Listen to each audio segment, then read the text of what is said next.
Welcome back to the channel, guys. Today we're talking about Corte Madera Mountain Trail, also known as San Diego's Half Dome. Bit of a fun fact there. This trail video is probably going to be a little bit longer than most just because of a few different things to say. Make sure you know everything you need to know before you go out and tackle this mountain. Absolutely beautiful, 100% would recommend. Let's jump into those details. Corte Madera Mountain Trail is a 6.7 mile heavily trafficked out and back trail located near Campo, California that features beautiful wildflowers and is rated as difficult. That is not true. This is moderate at its worst part. The trail is primarily used for hiking and is accessible year-round. Dogs are also able to use this trail. 6.7 miles, a little under 1,500 feet elevation gain, and the ride type is an out and back. Dogs on leash, yes. Kids would not recommend it. If they're on the backpack, and I'll cover more of this, it's very overgrown that last mile, so it's difficult.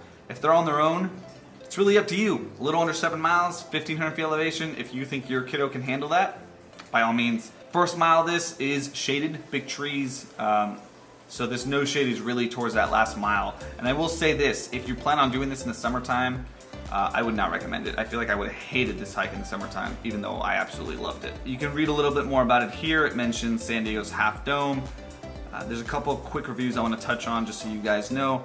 Trail was easy to follow with all trails. Yes, it is very easy to wander off path here. A lot of fake trails, even at the top, you're making your way back. It's so overgrown that we ended up going the wrong way, even with the map. Go on Google Maps. Most of this trail, you will have service. You know, all trails, whatever it is you gotta do, just do it, make sure you don't get lost. Overgrown but worth it, and I'd rate it as moderate, not hard. Again, 100%, this hike is not a hard hike. I don't know why it's labeled that way. Let's quickly talk about how to get here, and then we'll jump into more of those trail details. How to get here is a little bit tricky. It says Corte Madera TH, and you'll notice that the trailhead is all the way up here. You have to walk to that. You can't drive to that. You'll notice here there's a closed gate, and let's show you that now. So first thing to note is that it's not a paved road. This last part of this is really, it's not too bumpy, so I wouldn't worry about that, but it's not a paved road. So if you have a car that you don't necessarily trust too much, it's an older car, maybe don't go here or take a different car. You'll see the closed gate, you'll walk up and over here, that's where the trail is, and the parking situation is small. So right off the road here, there's just kind of a dirt pullover, and this is where you'll park. I would recommend you come early just to make sure that you avoid, not being able to find a parking spot. Now, this is a good segue onto our actual trail details. As I mentioned in the first part of this hike, it is shaded. You are under some big trees. There is a good amount of shade. Now, up to this first, let's say 2 miles here, a little under 2 miles, it's a mile and a half. The views behind you are pretty nice, but there's nothing about it that I was like, oh wow, this looks amazing. It's not until you get to this point here, where the trails meet. You can go left and go around Los Pinos Mountain. You can go straight, and I don't know where you go, or you make that right to continue on to the Corte Madera Mountain Trail. Right here is the first time that you walk, and it's just a flat kind of dirt zone here. And you look up to your left, and you see that huge rock face, and that's Corte Madera.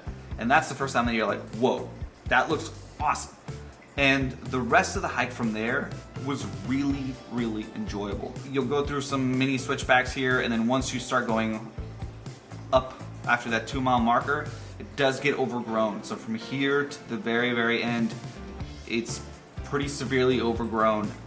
Again, just something, make sure you're wearing hardy clothing, nothing loose that can catch and rip. And as always, make sure you check for ticks. I didn't see any on myself, but reading some of those reviews, people definitely noticed that they got home and they had ticks on them.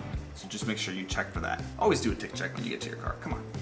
Now, I was not able to fly the drone because of how windy it was up here, and I don't know if that's a common thing at this altitude or not. A little disappointing, but better safe than sorry. I didn't want to lose the drone. I'm trying to get some footage here, but make sure you take your time when you're up here, take a break. The views are unbelievable. You can see the city off in the distance. You can see 𝐦𝐤𝐤𝐿 Peak on the other side. Just the overall wilderness. And I'll kind of end this with this note. San Diego doesn't have a lot of those, you look at like the gloomy Pacific Northwest, or I follow photographers that do a lot of woodland photography. It's like in San Diego, it's like beach, right? The Cleveland National Forest, the views from here, I have an appreciation for it. I hike a lot in it. But every now and then I'll do a hike where it makes me go, wow, I almost forget how beautiful this place is. This is one of those hikes. When you get to the top and you're overlooking Pine Creek Wilderness and just the overall CNF, it is so damn gorgeous. This was honestly one of my favorite trails that I've done in a really long time. So if you've been thinking about heading out here, do it. Giving you all the details, make sure you stay safe. If you guys have any questions or comments, drop them down below. Hope you enjoyed the trail guide, and I'll see you next week.